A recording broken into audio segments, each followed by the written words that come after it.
అంటే ఇప్పుడు ఈ హెయిర్ ట్రాన్స్ప్లాంటేషన్ అన్నది కూడా పర్మనెంట్ అండి, లేదంటే మళ్ళీ కొన్ని సంవత్సరాల తర్వాత మళ్ళీ చేయించుకోవాలి? హెయిర్ ట్రాన్స్ప్లాంటేషన్ పర్మనెంటే, కానీ అది పక్కన ట్రాన్స్ప్లాంట్ అవ్వని hair it can follow its own hair cycle, అది ఊడిపోవచ్చు. ట్రాన్స్ప్లాంట్ చేసిన హెయిర్ మాత్రం పర్మనెంట్గానే ఉంటుంది. ఓకే, ప్రాబ్లం ఏం లేదు. ఒకసారి చేయించుకుంటే ఇంకా ప్రాబ్లం ఉండదు. ఓకే. అలాగే ఇప్పుడు జనరల్గా ఆయిల్ పెట్టుకోవడం గురించి కూడా మనం ఎక్కువగా తలకి ఆయిల్ పెట్టుకోవాలి లేదంటే హెయిర్ లాస్ అవుతుంది అని అంటారు కదా.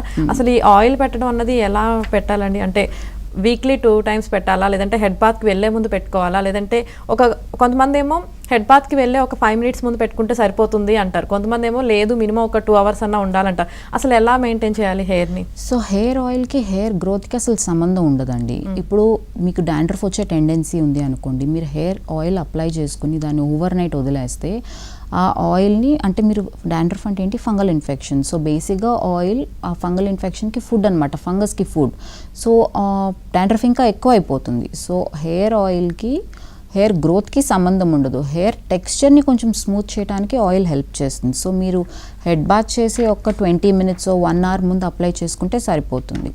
అది మీకు డాండ్రఫ్ వచ్చే టెండెన్సీ లేదు అంటే మీరు అప్లై చేసుకుని ఓవర్ నైట్ అయినా ఉంచేసుకోవచ్చు. కానీ మీకు ఆ టెండెన్సీ ఉంది అంటే మీరు కొంచెం జాగ్రత్త పడాలి. 1 hour before hair washes okay.